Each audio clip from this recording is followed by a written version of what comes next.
Hello everybody, my name is Aceface. Right now it's nighttime, so we're gonna maybe have to be a little bit quiet because we don't want to wake everyone up. Don't want to wake the family up. There's a lot of people sleeping right now, but now is a bit of a later time than when I usually play eveonline and usually play or show you guys stuff, making a recording for you guys. But I thought maybe we should just do it for a little bit of change. It'll be a little bit like a cozy nighttime missioning. I hope that is something you guys enjoy.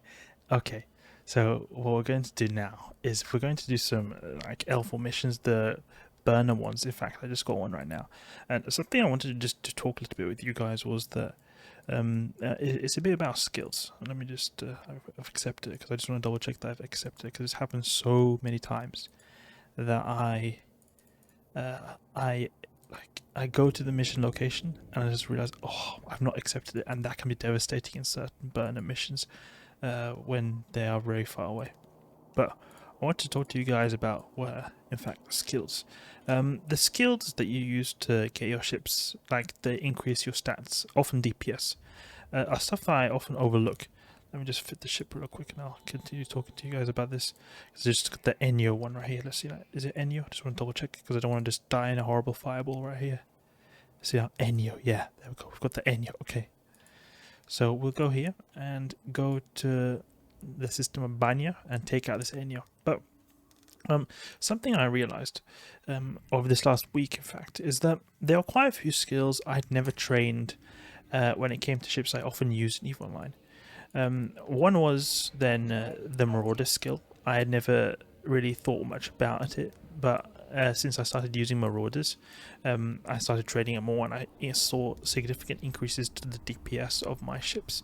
My Paladin, in fact, gets now 3k DPS with implants though, with Conflag. That's some pretty good DPS. I was getting a lot less before. I think I was getting 2.6k DPS, 2.7k DPS. But now, with a bit more skills trained, I have now 3k DPS. It's also because this is another thing, not only like just general skills like Marauders skill or something like that, like Assault Frigate, for example, that I just realized, oh wait, I've not fully trained that skill. There's no skill, the specialization skills actually. The specialization skills, you know, the ones are used for the Tech 2 weapons.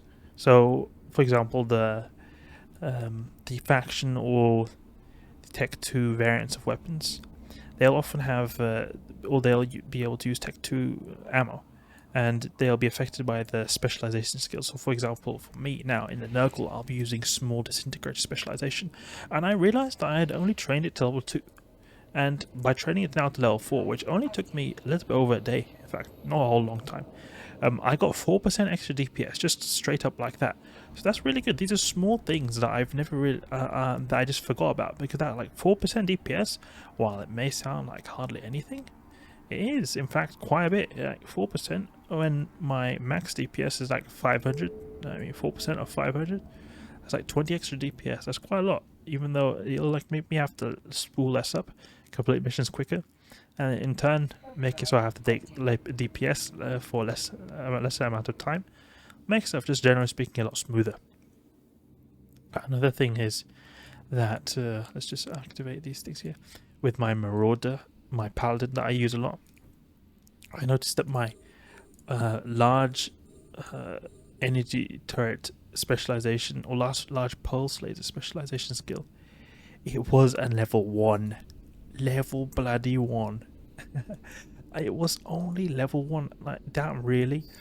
I trained that skill up to level 4. Made such a big difference. That contributed then to me also having 3k DPS. That, like, these specialization skills, because I never really thought much about training them. Let me just put the right ammo here. I thought of them as just like, you know, a skill to use it to be able to use a Tech 2 weaponry. I've never really previously been thinking about them as like skills that really make a difference, because they are very specific.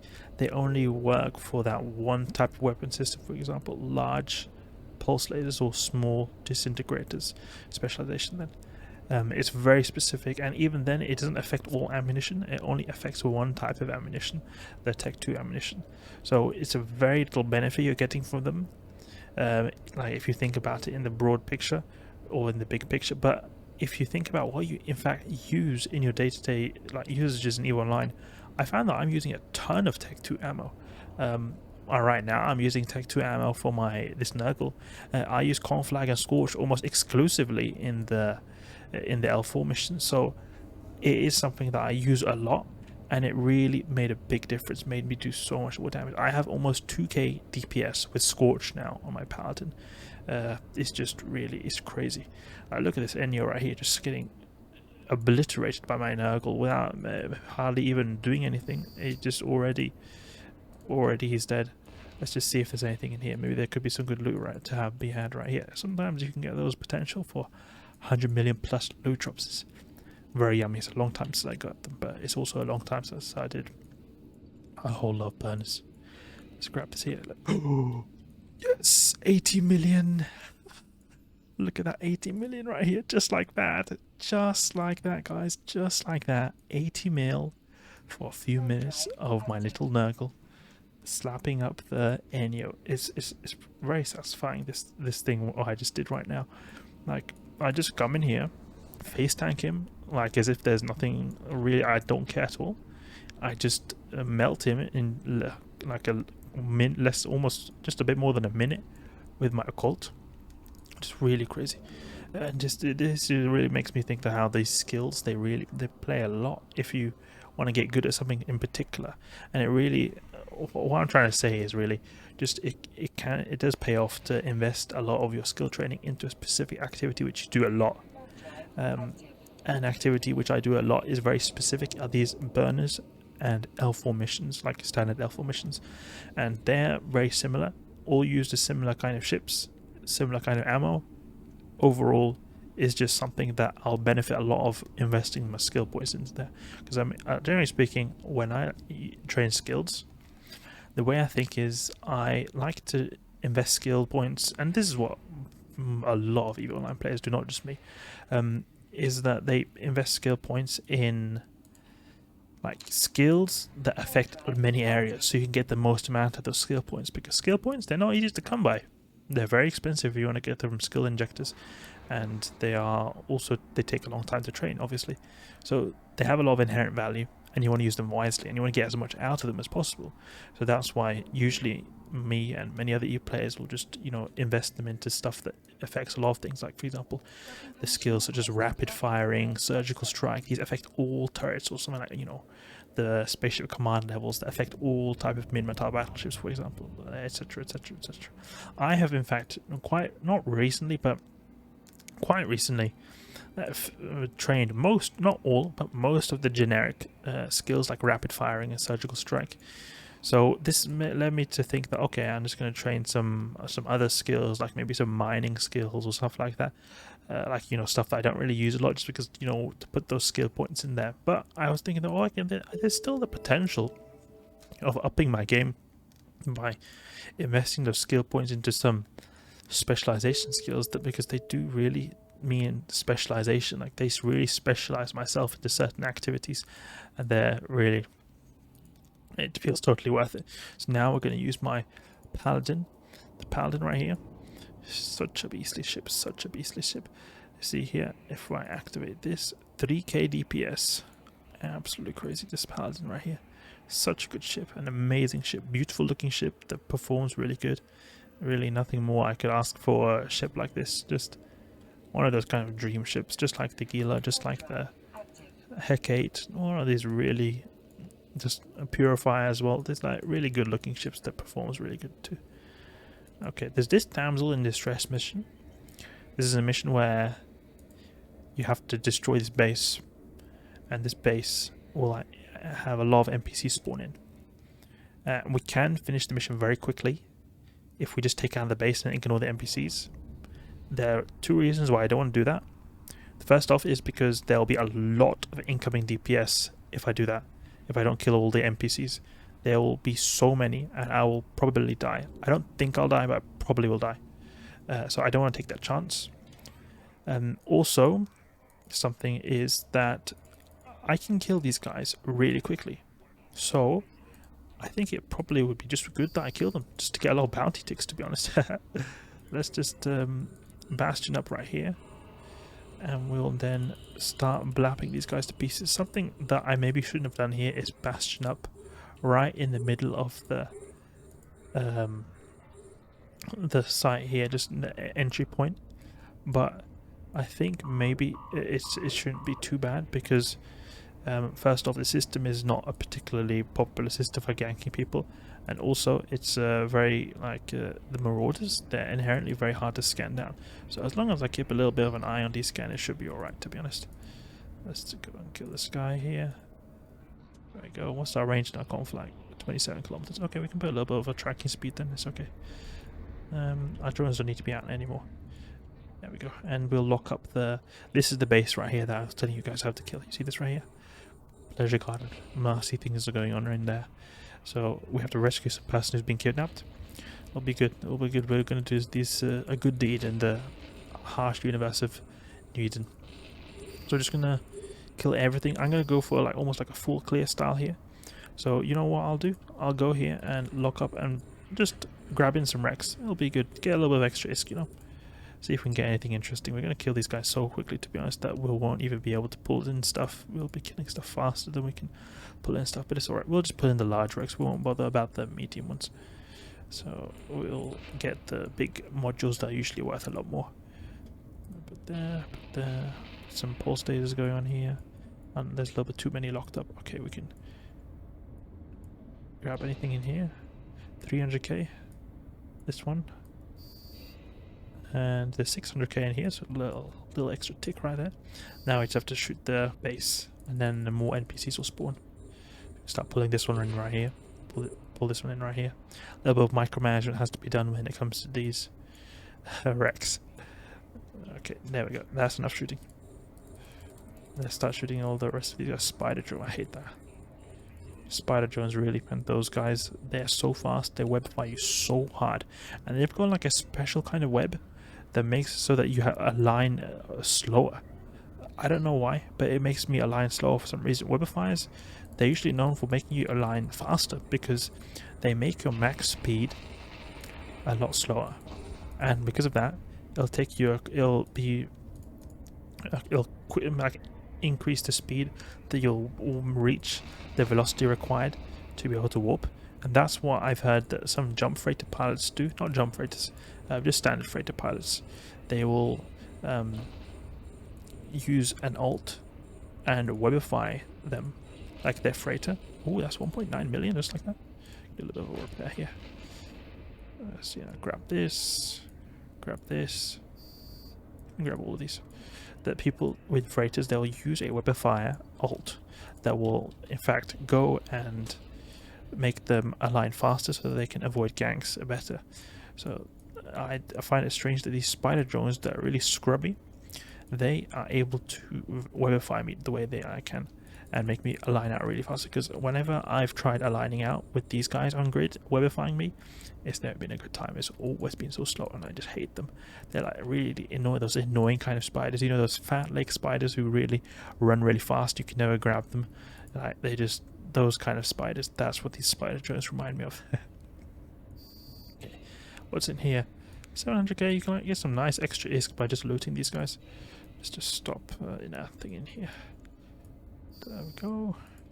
We'll put the Hornet on this guy here. And we can continue to shoot this pleasure garden, I guess.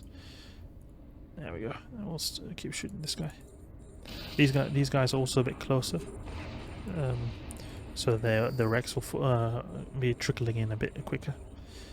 Okay, we got a bunch of NPCs here. Oh, that one shot right there. Oh, that one shot, man. Wow, 13 kilometers and we did one shot. They got probably big signature radius or something.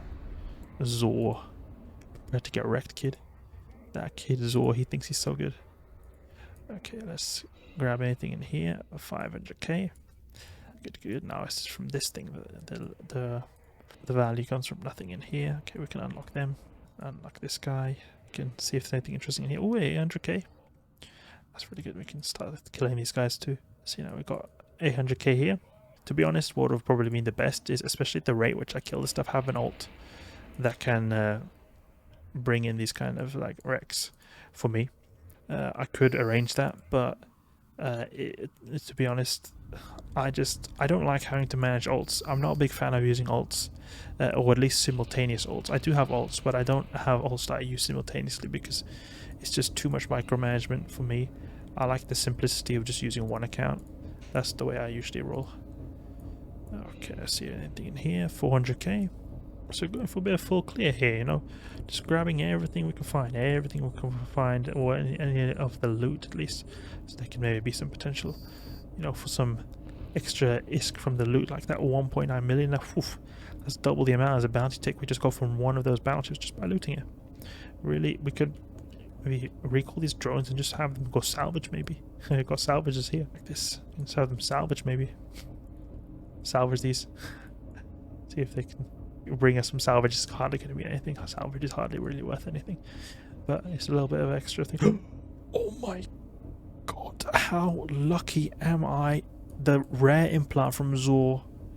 This is the rare implant that can draw from Zor. 89 million. Oh my god, this thing could be useful as well. This implant maybe too. What is this luck right here? We are so damn lucky. Oh my gosh, this is just absolutely crazy. Look at this loot right here.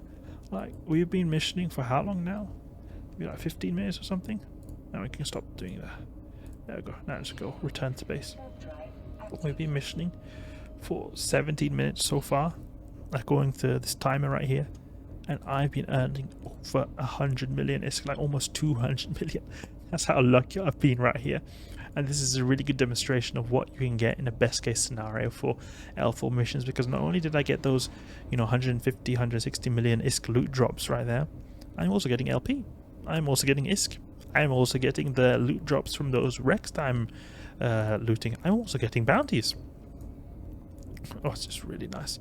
These L4 missions are really nice. It's just the thing I think is a bit unfortunate is the L4 missions are not at all challenging for Marauder. It's kind of the way it should be though, because they are a really expensive ship and this is what they're specifically made for. But I think it would be cool if there were more challenging missions that specifically were for Marauders that I could do in high sec. There are obviously L5 missions, but I want to do I'm mostly interested in doing stuff in high sec. So I wish there were more harder missions for the Paladin. One which I would need to put a bit more tank modules than just all these DPS modules right here. Come on, please let me dock. Like 50 times I have to ask this guy to dock, and then finally it lets me dock. I want to bring the damsel to her. I think it's her father I have to return to. I can't remember who it is. The law. Whoever has good relations with the damsel, I have to return her to them. Okay, let's complete the mission right there. So some nice ISK right here, some really good ISK. Luck was definitely on our side. I do not have often a good time when it comes to the loot drops in DED sites, but this is a big change. Seeing this kind of loot drop, you know, just going out here, just grabbing, killing some missions, and getting this loot is just something I don't even feel like I deserve, but I got it. My loot stash right here is becoming pretty big. You can see it's got like all this this loot drop right here. And where is my sensor booster wreck? The one that sensor. Where is my sensor? Don't tell me that I forgot it in the wreck. Did I really forget? I must have forgotten. Wait, no, that can't be. Did I really forget? Federation, maybe? No. Serpentis. What? Was I Oh my god, did I really forget? I can't have. How? You know, that's it, you know, the luck is on my side. Then my negligence is on my side too. Alright, that's a little bit of a big price to pay for a stupid mistake right there, because there is basically no way for me to get that loot drop back. You can't scan down Rex. I did not have an MTU. So, oh no, wait. Wait, please be true. Yes, it's here. Oh, I forgot about it. My Federation Navy sensor booster. I forgot him. He's in my steroid Nergal. Oh, yes. My Federation Navy sensor booster. I'm so glad now. I thought for a second that I forgot this. I was thinking, wait, am I really that dumb that I would miss this? My specialty I want to do in medicine is surgery, and it's a profession which requires a big degree of precision at the very least. And when I see these kind of things, I think to myself, well, what the heck is wrong with my brain? I shouldn't be doing this kind of stuff. But you see here, I was just just because I used the wrong ship, because the way I remembered this was just thinking, how did I use a paladin in a burner mission? Now I realized, oh wait, it shouldn't be in here. It should be in the steroid Nergal, the Nergal. But that's a pleasant surprise right there. A pleasant, unpleasant surprise at the same time. Okay, so that was a bit of missioning right here with a little bit of almost a fail, but luckily it was not a fail. Extremely lucky, as I said before. This is a really good example of what alpha missions can give you if you have luck on your side. It's still very profitable business if you don't have luck on your side, but if luck is on your side, you are gonna earn some mad isk, some crazy isk, become super rich. Hope you guys enjoyed this video right here. It's a bit of a night gameplay with me.